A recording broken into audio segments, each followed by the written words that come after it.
جو چیزیں چھپی ہیں آج اکانومسٹ میں وہ یعنی ان میں سے کوئی چیز ایسی نہیں ہے جن سے ہم پہلے واقف نہیں تھے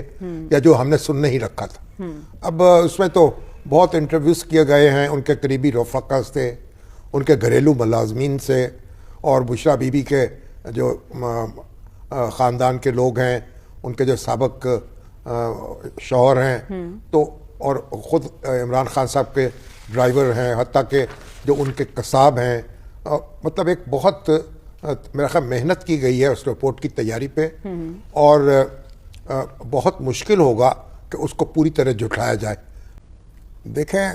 خان صاحب ان کے بڑے مداح تھے, بلکہ ایک طرح سے فالوور تھے, اور وہ سمجھتے تھے کہ ان کی جو اہلیہ ہیں بہت پہنچی ہوئی بزرگ ہیں, بڑی روحانی شخصیت ہیں, اور جس طرح انہوں نے ان کی پیشگوئی کی تھی کہ وہ وزیر اعظم بن جائیں گے ان سے شادی کے بعد تو وزیر اعظم بن گئے,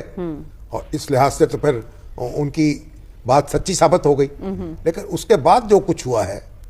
تو ظاہر ہے کہ اس کے بارے میں تو وہ پیشگوئی نہیں کر سکی یا کوئی اندازہ نہیں لگا سکی. اور اب جو کچھ ہو رہا ہے تو وہ عمران خان صاحب ہی اس سے واقف ہوں گے کہ وہ ان کی پیشگوئی کے مطابق ہو رہا ہے یا اس کے الٹ ہو رہا ہے. تو بہرحال اب تو وہ جیل میں ہیں, اور ظاہر ہے کہ فریلی تو رابطے بھی لوگوں سے نہیں کر سکتے, اور ان کی تو جو بھی حرکات و سکنات ہیں ظاہر ہے کہ وہ یعنی اوجل نہیں ہے, محدود نہیں ہوں گی,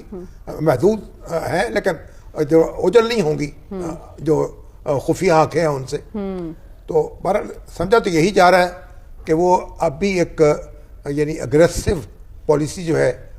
اس کی حمایت کرتی ہیں. اور یہ جو سہیل افریدی صاحب آئے ہیں اس میں بھی ان کا عمل دخل بتایا جاتا ہے. نام بشرا بی بی کی طرف سے آیا ہے سہیل افریدی صاحب, یہ کہا جاتا ہے.